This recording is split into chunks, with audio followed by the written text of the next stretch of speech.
Tom Trento here at the police station in the center of Jerusalem, and we're at a very interesting event, a counter-protest to Yom Yerushalayim, Jerusalem Day. I'm here with Uri, and you're one of the organizers of the counter-protest? Yes, this counter-protest is organized by Standing Together movement along with other peace organizations. We are assembling here. We're about to start our protest in 1 hour, calling on this day especially for an Israeli-Palestinian peace, for Jerusalem to be the capital of both states, West Jerusalem the capital of Israel and East Jerusalem the capital of the independent Palestinian state, to be established alongside it. So 50 years ago, you're not 50 years old, are you? No. Okay. Did your parents fight in the war 50 years ago? No, my parents immigrated here later, at a later time. So do you agree that Israel was right in defending themselves against the Arabs and capturing Israel as a result of victory in the war? I'm not here to debate history, although I have an opinion about this historical question. I'm here to debate politics.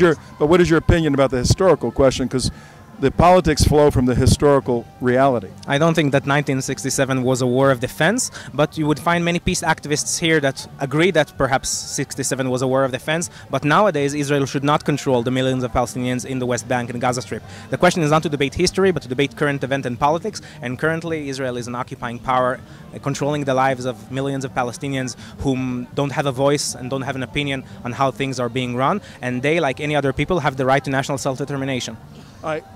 Some people would say Gaza is a perfect example of the Israelis pulling out, giving control, and we see almost 10 years now, 12 years, of the history of what occurred as a result of self-determination and self-authority.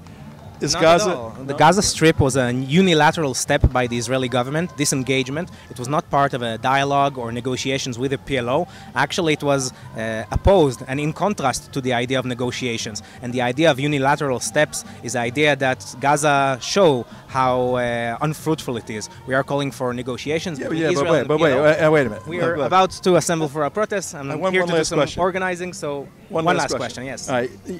All this stuff about Gaza, you don't like history except when you think it helps your position. Gaza is Gaza right now. Mm-hmm. Are you in agreement that the Hamas should run Gaza and determine their future there? I think that the Palestinian people should determine its own future. Not Israel, not Israelis should be the ones determining who's running Gaza or Jerusalem or Hebron or elsewhere. They all want the Jews to be gone from the river to the sea. Thank you. Okay. All right, here we go. Uri, there's a peace conference, a peace counter protest going on. And from what we understand, the folks that are on the left view this day as a day of anger, a day of protest, a day of vitriol, a day of rubbing the Arabs' faces in the victory. And they want to counter that with peace and love and flowers and justice and all of that.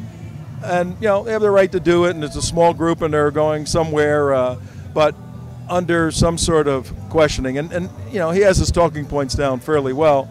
When you bring the historical components in and then try to develop policy from that, or he slips around. But, there's left-wing Jews in Jerusalem today on Jerusalem Day. Behind barbed wire lie the empty fields of Nirim kibbutz in southern Israel. Gaza is only 2 kilometers away. Since the start of the recent conflict, 15 militant rockets have fallen here. Of the 350 people who normally live in the kibbutz, around 2/3 have left. Israel's Iron Dome defense system doesn't cover villages close to Gaza.